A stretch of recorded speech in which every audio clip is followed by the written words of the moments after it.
Hello guys, आप देख रहे हैं नूर इंस्टीट्यूट। तो गाइस आज हम आपको फर्स्ट सेमेस्टर का एनवायरमेंटल साइंस का यूनिट 5 पढ़ाएंगे। यूनिट 5 का चैप्टर नंबर 1।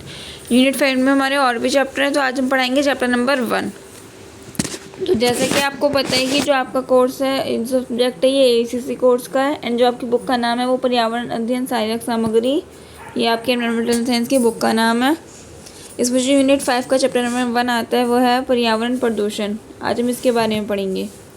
तो हम पहले पढ़ते हैं पर्यावरण प्रदूषण कहते किसको है। देखिए, पर्यावरण प्रदूषण में दूषक पदार्थों के प्रवेश के कारण प्राकृतिक संतुलन में पैदा होने वाले दोष को कहते हैं। जो प्राकृतिक संतुलन में पैदा हो जाते हैं दोष, उनको क्या कहते हैं? पर्यावरण प्रदूषण कहते हैं।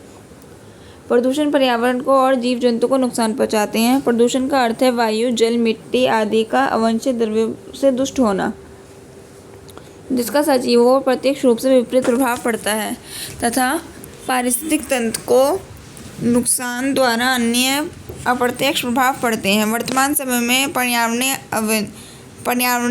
अवनति का एक प्रमुख कारण है। अब आता है हमारा फर्स्ट, वायु प्रदूषण। पर्यावरण प्रदूषण में कौन सा फर्स्ट पॉइंट आता है हमारा? वायु प्रदूषण। तो देखिए अब इसके बारे में पढ़ते हैं। वायु प्रदूषण पदार्थ हवा में ऐसा वांछित गैस, धूलों के कणों आदि की उपस्थिति जो लोगों तथा प्रकृति दोनों के लिए खतरे का कारण बन जाए। दूसरे शब्दों में कहें तो प्रदूषण अर्थात दूषित होना या फिर गंदा होना। जो हवा में गंदगी फैल जाती है उसको क्या बोलते हैं? वायु प्रदूषण बोलते हैं। वायु का अवांछित रूप से गंदा होना अर्थात वायु प्रदूषण है। वायु में ऐसे बाहरी तत्वों की उपस्थिति जो मनुष्य एवं जीव जंतु के स्वास्थ्य अथवा कल्याण हेतु हानिकारक हो, वायु प्रदूषण कहलाती है तथा ऐसी स्थिति को वायु प्रदूषण कहते हैं। प्राकृतिक प्रदूषण ज्वालामुखी विस्फोट के दौरान उत्सर्जित लावा, चट्टानों के टुकड़े, जल वाष्प, राख, विभिन्न गैसें इत्यादि वायुमंडल को दूषित करते हैं। वनों के आग के कारण राख, धुआं, गैसें इत्यादि वायु को प्रदूषित करती है। दलदली क्षेत्र में जैविक पदार्थों के सड़ने के कारण मीथेन गैस वायुमंडल को दूषित करती है। तो वायुमंडल को कौन कौन दूषित करता है वो बताया गया है इसमें। फिर आता है मानव जनित प्रदूषण। अब मानव जनित प्रदूषण क्या मतलब? वायु में मानव कैसे प्रदूषण करते हैं? देखिए, वाहनों, कारखानों में निकलने वाला धुआं, ज्वलनशील ईंधन जैसे कोयला, तेल, गैस के पूर्ण और अपूर्ण दहन, ताप विद्युत संयंत्र आदि के कारण वायुमंडल में विषाक्त गैस मिल जाती है। वाष्पशील, कार्बनिक, यौगिक आदि में गंभीर वायु प्रदूषण जैसे उदाहरण धुआं, धूल के कण, विभिन्न गैसें। आज जो वाहनों से धुआं निकलता है, वाहन में के पीछे जो पाइप होता है उसमें से धुआं निकलता रहता है, जिसे एक्सीलरेटर बोलते हैं, धुआं निकलते रहता है उसमें से। तो वो क्या करती है? हमारी हवा को दूषित कर देती है। कारखानों में से धुआं निकलता है, गंदी गंदी गैसें निकलती हैं तो हवा को दूषित कर देती है। अब इसमें स्रोत आते हैं हमारे। प्राथमिक स्रोत वह सूचना है जो सीधे स्रोत से एकत्रित की जाती है। इसे दूसरे तरीके से रखने के लिए प्राथमिक स्रोत किसी व्यक्ति द्वारा एकत्रित की गई कच्ची या बेतरतीब जानकारी है। फोटोग्राफ, आधिकारिक कागजात, शतकार प्रतिलेख, वीडियो फुटेज, सफिशिएंट परिणाम, डायरी प्रविष्टियाँ और अन्य प्राथमिक स्रोत इसके उदाहरण हैं। फिर आता है द्वितीय प्रदूषण। द्वितीय प्रदूषण होता है प्राथमिक प्रदूषण की परस्पर क्रिया और प्रतिक्रिया द्वारा निर्मित प्रदूषण को द्वितीय प्रदूषण के रूप में जाना जाता है। उदाहरण के लिए ओजोन और प्राथमिक कार्बनिक एरोसोल आदि। अब आता है प्रमुख प्रकार की वायु प्रदूषण किससे होते हैं? प्रमुख प्रकार के वायु प्रदूषक कि किससे हमारे वायु प्रदूषित होती है? कार्बन मोनोऑक्साइड यानी कि CO2 एक रंगीन गैस है। CO ये गैस हवा से थोड़ी हल्की होती है। ऊंची सांद्रता में ये मनुष्य और जानवरों के लिए विषाक्त होती है। हालांकि कम मात्रा में ये कुछ सामान्य जैविक कार्यों के लिए उपयोगी साबित होती है। मतलब कम मात्रा में होती है, लेकिन ज़्यादा मात्रा में करो तो ये हवा को हमारी प्रदूषित कर देती है। फिर आता है कार्बन डाइऑक्साइड यानी कि CO2 एक रंगीन तथा गंधहीन गैस है जो पृथ्वी पर जीवन के लिए अति आवश्यक है। धरती पर ही प्राकृतिक रूप से पाई जाती है। धरती के वायुमंडल में ये गैसें आयतन के हिसाब से लगभग 0.03% होती हैं।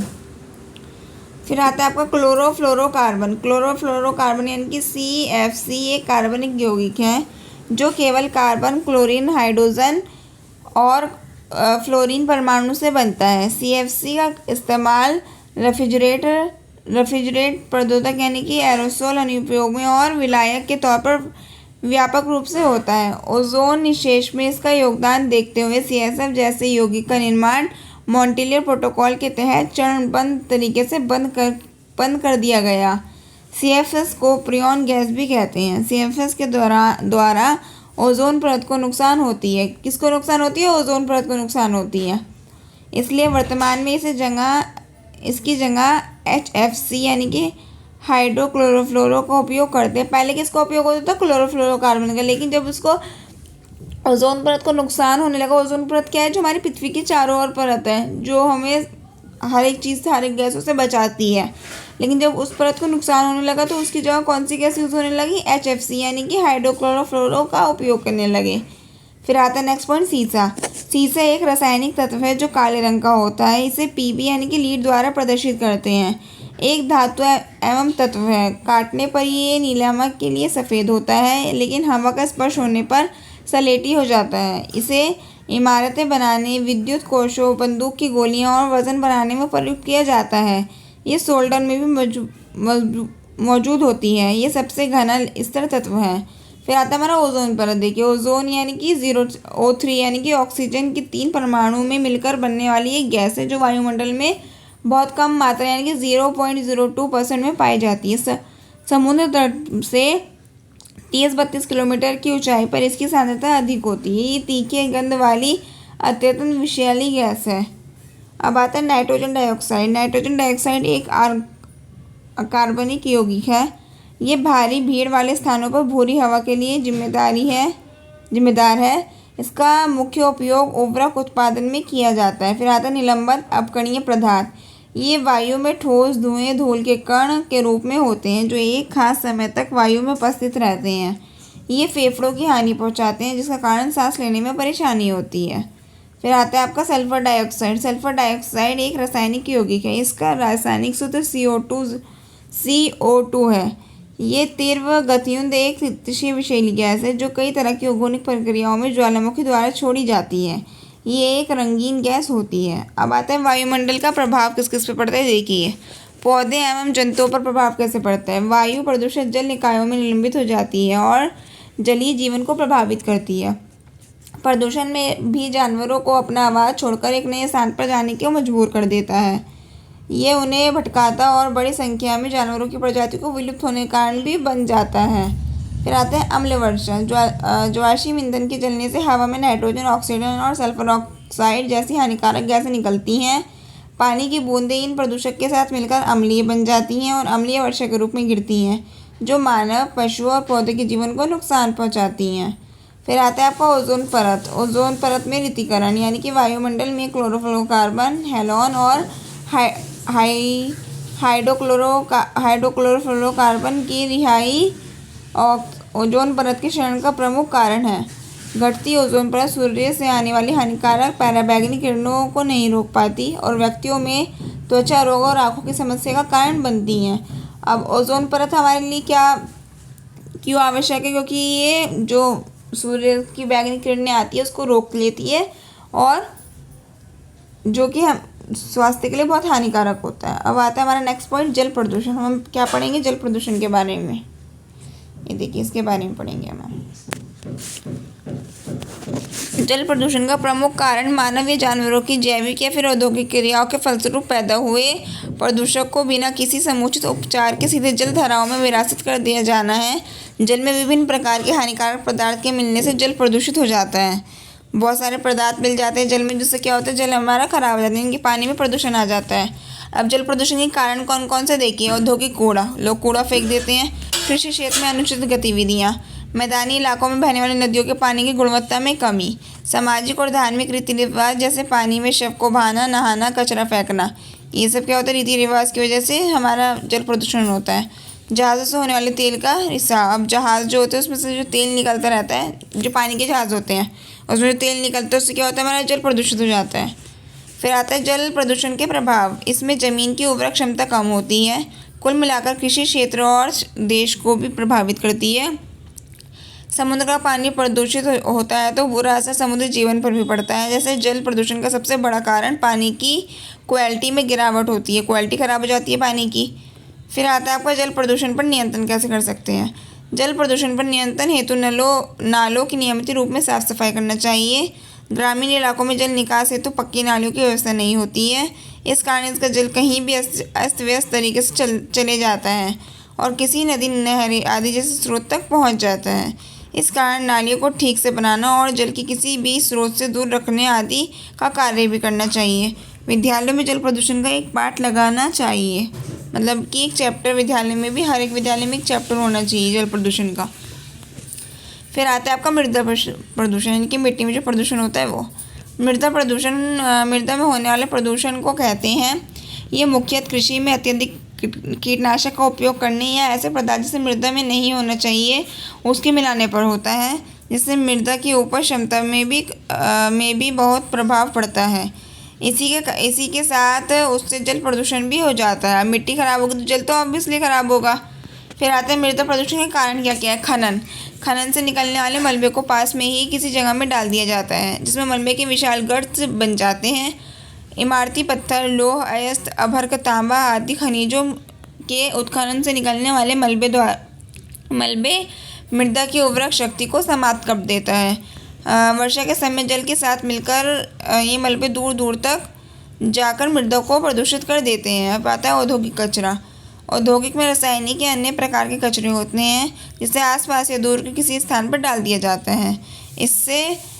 इससे उतने हिस्से में मृदा प्रदूषण हो जाता है, उतने भाग में पेड़ पौधे भी उग नहीं पाते। जब मृदा प्रदूषण होगा तो पेड़ पौधे भी उग नहीं पाएंगे। अब मृदा प्रदूषण के प्रभाव क्या होते हैं वो देखिए। पर्यावरण पर प्रभाव पड़ता है। इसका प्रभाव मुख्यतः पेड़ पौधों पर पड़ता है। इससे आसपास कोई भी पेड़ पौधे जीवित नहीं रह पाते। इसके अलावा उस पर यदि कोई वृक्ष होने पर भी खाने योग्य नहीं होता, या उसे अन्य जीव जंतु द्वारा खाने पर उससे ये बीमारी हो जाती है। पेड़ पौधों की कमी से जीवों को भोजन में भी कमी आ जाती है, अर्थात आसपास के सभी जीव चक्र पर इसका प्रभाव पड़ता है। अब मनुष्य पर क्या प्रभाव पड़ता है देखिए। मनुष्य के भोजन हेतु कृषि आवश्यक है, किंतु अत्यधिक मृदा प्रदूषण के कारण तथा रासायनिक खादों के प्रयोग से मिट्टी की उर्वरता शक्ति समाप्त हो जाती है, जिससे अनाज उत्पादन में भारी मात्रा में कमी आई है, जिस पर संपूर्ण मानव जाति के जीवन यापन में समय का सामना करना पड़ रहा है। फिर आता है आपका मृदा प्रदूषण पर नियंत्रण कैसे कर सकते हैं। मृदा प्रदूषण को रोकने के लिए उपाय फसलों पर छिड़कने वाले विषैली दवाइयों का प्रयोग प्रतिबंध किया जाए, यानी कि जो विषैली दवाइयाँ आती है फसलों पर छिड़कने के लिए वो ना मिले। गाँव तथा नगरों में मल एवं गंदगी को एकत्रित करने के लिए उचित स्थान होना चाहिए। कृत्रिम उर्वरकों के स्थान पर परंपरागत खाद का प्रयोग कृषि भूमि पर होना चाहिए। खेतों में पानी की निकासी की उचित व्यवस्था होनी चाहिए। फिर आता है आपका ध्वनि प्रदूषण। ध्वनि के दुरुपयोग द्वारा होने वाले प्रदूषण को ध्वनि प्रदूषण कहते हैं। हमारे कान नियमित तेज आवाज़ को सहन नहीं कर पाते, जिससे कान के पर्दे बेकार हो जाते हैं, जिसका परिणाम स्थायी या अस्थायी रूप से सुनने की क्षमता की हानि होता है। अब आता है ध्वनि प्रदूषण पर नियंत्रण। सड़क पर होने वाले शोर शराबे को शांत करने के लिए विभिन्न रणनीतियाँ, जिसमें ध्वनि अवरोध, वाहनों की गति पर प्रतिबंधन, सड़क के धरातल में परिवर्तन, भारी वाहनों पर प्रतिबंधन, यातायात नियंत्रण का उपयोग जो ब्रेक और गति बढ़ाने का कम करे, तथा टायरों की डिज़ाइन शामिल है। इस रणनीति को लागू करने के लिए महत्वपूर्ण कारक सड़क पर होने वाले शोर शराबे के लिए कंप्यूटर मॉडल है, जिसमें स्थायी जलवायु, मौसम, यातायात संचालन तथा संकल्पनात्मक शमन को परिभाषित करने की क्षमता होती है। शमन निर्माण की लागत को कम किया जा सकता है, बशर्ते ये उपाय सड़क मार्ग परियोजना के नियोजन चरण में उठाए गए हों। तो गाइस देखिए, यहाँ जाके जो आपका ये चैप्टर नंबर यूनिट 5 का चैप्टर नंबर 1 तक कंप्लीट होता है। आई होप कि आपको अच्छे से समझ आया हो। Thank you so much. आज की वीडियो में इतनी। अगर आपको हमारी वीडियो पसंद आई हो तो प्लीज़ वीडियो को लाइक करें और चैनल को सब्सक्राइब करें। Thank you so much.